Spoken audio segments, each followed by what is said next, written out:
If you're interested in golf, this morning's guest will counsel you for a great benefit.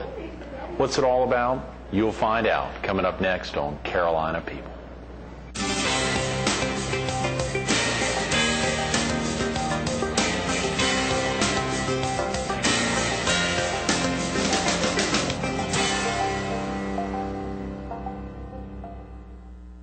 Good morning. Welcome to Carolina People. This morning we're at the regional headquarters for Tidelands Bank on the corner of Professional Drive and Grissom Parkway. We're focused on the 12th annual Coastal Samaritan Counseling Center's golf tournament to be held at the Caledonia Golf and Fish Club on Saturday, July 28th. And we're visiting with the executive director of the Coastal Samaritan Center, Kathy Heustess. Good morning, Kathy. Good morning. How are you? Thanks so much for coming in. Great to be here. And thanks to Tidelands Bank for opening up the doors here. This new facility, this is incredible. Have you walked around? It's very nice. Very It is amazing. I know it's strange to be in here at 7 a.m. As they're taking the alarm off and opening things up. But how about July 4th? You have big plans tomorrow? Oh, well, we'll probably grill out, as most families do. Yeah. Invite some neighbors over, and my kids love fireworks. So. They do? Oh, yeah. I know they did a big special this weekend out at the Pelican Ball Field. Of course, so many folks getting ready for July 4th. We'll be down in Murrells Inlet tomorrow for the boat parade, which will be exciting. Bob Hendrick was with us yesterday talking about the boat parade. A lot going on. It's a great day. Yeah, it is. And what about the 12th annual golf tournament coming up? Oh, we're really excited about that. This is a way that we can do a fundraiser for our center. Right. We see a lot of folks who cannot afford to pay full fee for their counseling services. And so we do fundraisers. We're a nonprofit organization. And through the generosity of Mr. John Springs, who is the general manager at True Blue in Caledonia, we have an annual golf tournament every year. And it is a lot of fun, and it fills up fast because Caledonia is a popular course. Oh, yeah. It's a beautiful course. It is. Have you played it? I'm not a golfer. Oh, yeah, you just like to get down there and help make sure things run right. I make sure the tournament comes off. Right. But we have room for 36 teams. Is that right? We already have 14 signed up. Oh, boy, okay. So we're doing a last-minute publicity push right here. Right, well, that's great. Well, hopefully we can get the word out. Of course, if a viewer wanted to learn more about the golf tournament, of course, we'll be talking about Coastal Samaritan Centers. If they wanted to learn more about the golf tournament, is there a good phone number for someone to call? Yes. Or a website even? Yes, we have a website, and they can call our center as well. Our website is www.coastalsamaritan.org. And they can actually download a registration form off the website for the golf tournament. It may not be as nice with this orange color here on the table, but at least if they printed it off, they could get that same form. Yes, they can. And our phone number is 843-448-4820. Okay, 448-4820. Right. Spectacular. What about... Real quick about yourself, Kathy. Are you originally from the area? No, I'm a Buckeye. I'm originally from the state of Ohio. Yeah. But I've lived in South Carolina now for about 22 years. 22 years. You lived here longer than you lived in the Buckeye State, probably. Pretty much. Not to date you there, but we're at least close, I'm sure. Half my life, yeah. That's me. I think I saw in reading about you, you're actually a reverend? Yes, I have been ordained by the United Methodist Church. Is that right? Right. Do you give sermons on a regular basis? Do you preach? I guess every time you're counseling, in a sense, you're surely spreading the word. I can preach, and I do preach on occasion, but I do not serve a church. So my place of ministry is the counseling office. Of course, absolutely. Where are the offices located? Is there a physical facility here in the Myrtle Beach area? Yes, we have our central office is located in the Asbury building at First United Methodist Church, which is in the heart of downtown Myrtle Beach. Is that over near where the pavilion was? Right. It's right across from the pavilion parking garage. Aha, yes, yeah. So that we're sad to see that landmark be relocated, but you've got some trees over there that you can see now that you probably couldn't see because of there's still a handful of trees on that 11-acre site that are kind of fun. It's been difficult getting by there this summer with my daughter, who spent almost all of last summer out there. Right, my son too. Is that right? Yeah. But our central office is there, and then we have some satellite offices as well. Where are they? We have a presence in Conway. Okay. At Trinity United Methodist. and we have one in Little River at Little River United Methodist. Good. One in Litchfield at St. Paul's Waccamaw United Methodist. And then we also have one in the Fantasy Harbor area at Christ United Methodist. But now, does Coastal Samaritan, you get support, as you said, y'all are a nonprofit organization, so you get support from churches outside of just the Methodist Church? We do. We are a church-supported ministry, and the Samaritan ministry in general is a all-encompassing faith ministry. So it's not exclusive to one denomination or even just the Christian faith. We support people in the community that come from a variety of backgrounds and a variety of faith communities. Is this something you'd gotten interested in at an early age, Kathy, growing up, possibly being a counselor? I think I saw, obviously there is a little bit for folks who visit coastalsamaritan.org. They can see some tremendous information about you and growing up there at Washington Courthouse, as well as some of your other tremendous counselors and some great quotes. I don't think I saw, well, one, yours is attributed to the Bible itself, but one from Fred Rogers, one to the Dalai Lama, the 14th Dalai Lama, some exciting quotes attributed or associated with all of your counselors. Right. We were able to do, we were the recipients of CAMP, the Coastal Advertising and Marketing Professionals grant, and so we were able to do our brochures and our website and so forth. They helped us design that and did a profile on each counselor. And so if you visit the website, you can read each counselor's profile and perhaps see which one you thought you would become attached to or like, that it would be a good match for counseling. Some tremendous information. When did CAMP did they actually help redo or rebuild the website or help sponsor that? Just get it.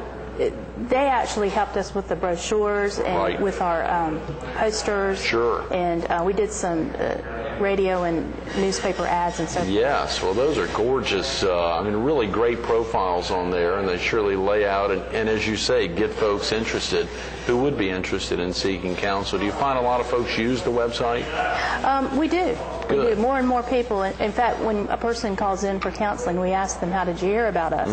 And more people are searching the web for that in the community. So that's great. The Yellow Pages too. We get a Is lot that right? of that. Good. The website has some tremendous frequently asked questions, and actually, if you don't mind, I'll just go through some of those for viewers who may not have internet access or may not have yet been to the website. What is pastoral counseling? I know you open up a little bit about that, but for viewers who may not be familiar with pastoral counseling. Well, pastoral counselors are counselors who have been trained in the mental health field in a particular discipline, such as psychology or social work or marriage and family therapy. And they also have had theological training. And so it's an attempt to integrate both the mental health field with the pastoral field or the theological field. And so when a person comes in for counseling, we are attuned to that person's faith perspective and encourage the use of that perspective without being coercive. Just encourage the use of that in healing. You had mentioned earlier you didn't need to be necessarily associated with a denomination or even a religion, and that you all could still provide counseling. Is that correct, whether you're involved with an organized religion or not? We are professionally trained in the mental health field, and one of the basic values that we're taught is that we don't impose our values on another person. Right. And so we're aware of what our values are, and we honor the values of the person coming in.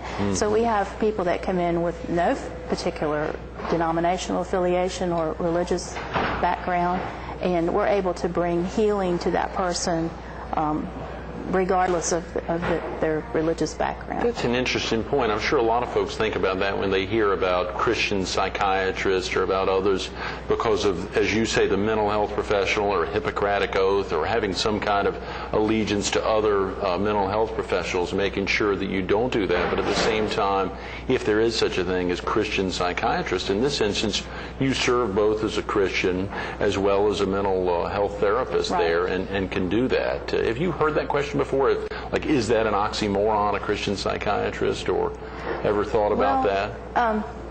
What we know about Jesus in terms of the New Testament is that he went about preaching and teaching and healing. And so we feel like the healing profession is supported by Christianity in general, and that is a where healing is involved, God is involved. Those are great words. So oftentimes, and I'm glad you shared that. We had a guest on a few weeks ago. There was a question that had stumped folks about, this was somebody, and actually one of our guests later this week, Jim Watson, will be talking a little bit about it. Sherry Harms, who was with us a couple weeks ago, also talked about it. But we had a guest who was hit up with a tough question. He was going to Mexico to help build homes down in Mexico. And someone said, why are you building homes in Mexico? Why not here? Why not here in the U.S. helping out our folks? And he said, in God's language, we don't worry about man-made boundaries when determining the Mexican border there, when determining whether or not we're going to help others. Right. And I think in the same way with the great New Testament teaching there, the ability to serve many, many folks, not just folks of Christian belief. That's great. So the training there is, when we think about how pastoral counselors are trained, are you trained? That would be potentially difficult in the training. Who provides the training there? Well, a lot of people go to regular universities and get master's degrees in psychology, social work, marriage and family therapy, and counseling, and so forth. And then there are also pastoral counseling training programs around the country that are accredited by the American Association of Pastoral Counselors, which is an attempt to integrate the faith piece or the theological piece into the healing. What would be some of the, is there a typical person who would call or visit the website who's looking for, what are some of the needs that folks would have that they would turn or think of y'all as the vehicle to help them out? What are some of are there typical needs that they may have? There are common threads through the people that call. One of the most common things we see is depression. Depression. I think at any given time, 1 in 5 people are depressed. Is that right? 20% of our general population? Right. That's insane. I mean, that's incredible. I can't imagine. Yeah, it's very common. Wow. And the best treatment for depression is usually a combination of drugs, medication, and psychotherapy. And so one of the hallmarks of the Samaritan Institute, which we're accredited by, is that we work with local physicians and psychiatrists as they have the authority to prescribe medicine. And that's the whole philosophy behind the Samaritan Institute to begin with, is that it's a healing of mind and body and spirit, and then community as well. So we work with local physicians and help people get better, feel better for depression. And go ahead. I would say anxiety is another one. A lot of people have anxiety disorders. Feeling of being keyed up and tense and not being able to sleep and that kind of thing.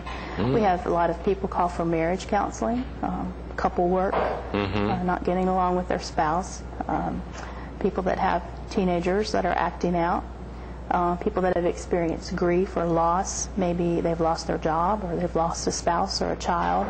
People that experience trauma, maybe the death of one due to a crime or a DUI or something like that. So it's a variety of issues that people bring in. For our viewers, you had mentioned right there in the beginning the golf tournament oftentimes are to raise funds for the folks who can't cover the costs associated. For viewers who may have some of the issues, what are some of the costs that they may be faced with? Kathy, does it depend on person to person or on the cause problem? But if one of our viewers, for instance, is suffering from anxiety or from trauma or from depression there, if they were to call your 448 number or to visit the coastalsamaritan.org site, or what are some of the costs? Is that apparent here on the website, or we don't person to person? We don't. Right. It's on a case-by-case basis. We do have a charge that we charge everyone. We do accept most insurances. However, some people cannot afford that. Right. Good private psychotherapists cost anywhere from $100 to $120 an hour. Easily, yeah, probably more.